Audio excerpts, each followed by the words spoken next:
Adobe Photoshop की class number 14 के साथ हाजिर हैं और इसमें पढ़ेंगे history panel and history brush.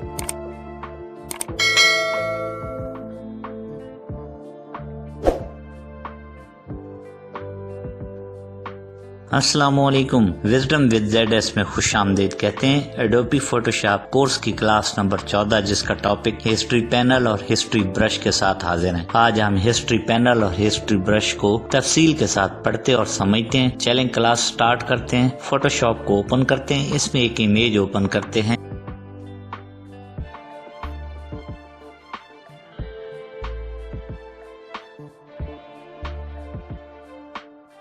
एक बात हमेशा याद रखिएगा, फोटोशॉप में अनडू की ऑप्शन सिर्फ एक बार होती है। इसके अलावा हम जो कर रहे होते हैं वो हिस्ट्री से हो रहा होता है। फर्ज किया मैं इस इमेज से कलर ब्रश के साथ 2 या 3 बार लाइनें लगाता हूँ। मैं अनडू करूँ तो आखिरी वाली लाइन वापस होगी, बाकी 2 मौजूद रहेंगी। अगर दोबारा अनडू करूँ तो आखिरी वाली लाइन फिर जाहिर हो जाएगी।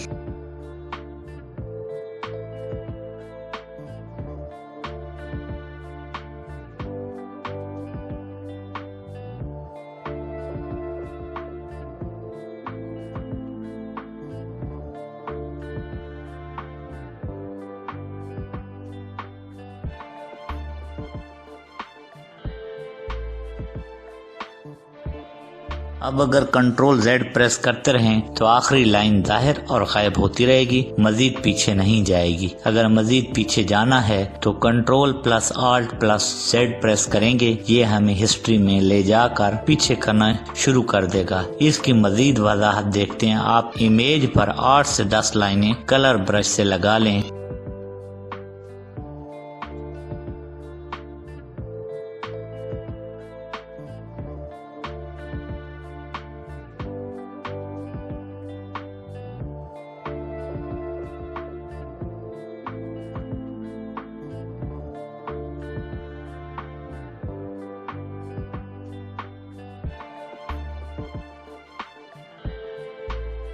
टॉप बार्स में विंडो के बटन पर क्लिक करके बार्स में हिस्ट्री पैनल पर क्लिक करें तो आपको तमाम स्टेप नजर आ रहे हैं जो आपने लाइन लगाते हुए किए हैं। अगर हिस्ट्री पैनल ओपन हो और मैं control plus Alt plus Z करूं तो मैं पीछे जाता हुआ खुद को देख सकता हूं हिस्ट्री पैनल में। और अगर मैं control plus shift plus Z करूं तो हिस्ट्री पैनल में जितने स्टेप पीछे गया हूं वो वापस आना शुरू हो जाऊंगा।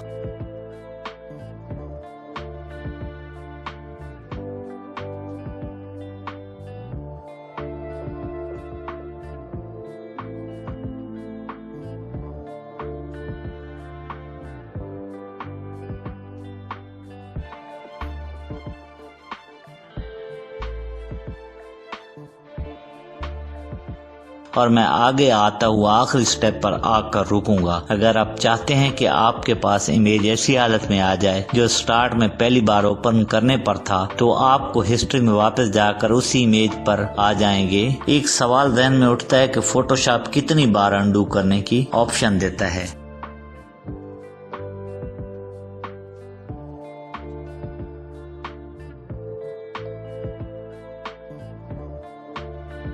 ये आपकी अपनी सेटिंग पर होता है। इसके लिए मैं आपको बताता हूँ कि कैसे सेटिंग करनी है। इसके लिए आप एडिट पर क्लिक करें, फिर इस बार्स के आखिर में प्रेफरेंस पर जाकर परफॉर्मेंस पर क्लिक कर दें। एक डायलॉग बॉक्स खुल जाएगा। इस बॉक्स में आप देखें तो हिस्ट्री स्टेटस के आगे 50 लिखा है। ये 50 बार हिस्ट्री पैनल में पीछे जा सकता है।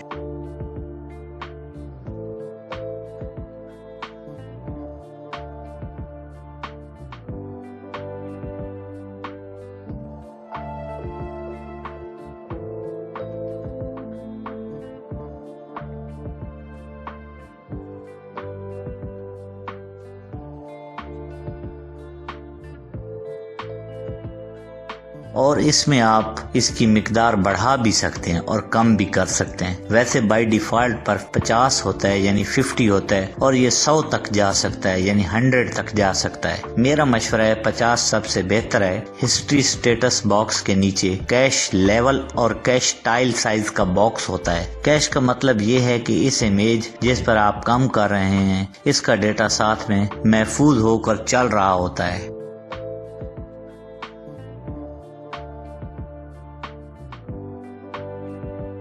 इसमें आपकी रैम या मेमोरी इस्तेमाल हो रही होती है। यहाँ पर 3 और बॉक्स भी हैं जिनमें आपको इमेज साइज के हिसाब से काम करने का माहौल दिया गया है। मेरा मशवरा है कि आप इसको बाय डिफॉल्ट पर रखें। इस परफॉर्मेंस डायलॉग बॉक्स में आपको अपनी रैम के इस्तेमाल की मालूमात भी मिल जाती है।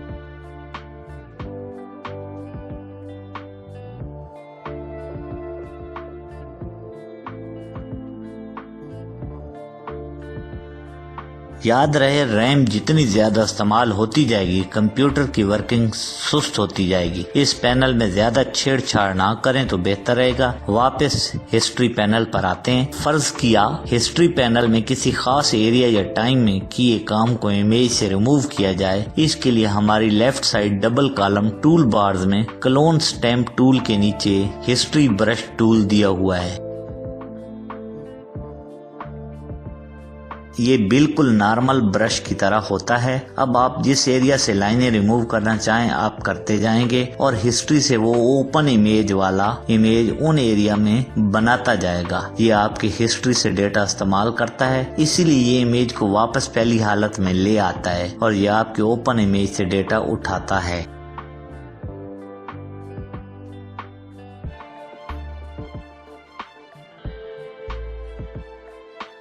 आप न्यू लेयर पर काम करें या बैकग्राउंड लेयर पर काम करें, हिस्ट्री ब्रश टूल आपका फिर भी बहुत अच्छा काम करता है। अगर आप हिस्ट्री में कुछ वर्क को ओरिजिनल इमेज के हिस्सा रखना चाहते हैं और कुछ को रिमूव करना चाहते हैं तो ऐसी सूरत में आप हिस्ट्री ब्रश से जो हिस्से रिमूव करके ओरिजिनल इमेज पर वापस लाने हैं वो ले आएं।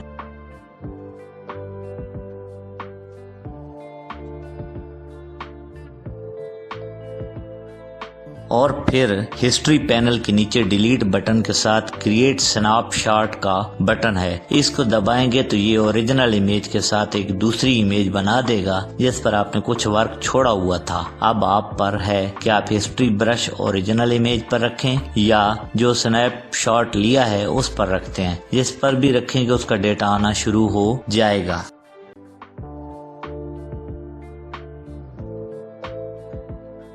अगर आप न्यू लेयर पर भी काम करते हैं तो हिस्ट्री ब्रश डेटा फराहम करता है। अब आप देखें तो हिस्ट्री ब्रश के साथ आर्ट हिस्ट्री ब्रश टूल दिया हुआ है। ये पेंटिंग टाइप की इमेज बनाता है। ये भी आपकी हिस्ट्री से कलर उठाता है और इससे पेंटिंग किस्म का ब्रश घुमाता है। आप ब्रश टूल से कोई भी ब्रश ले सकते हैं।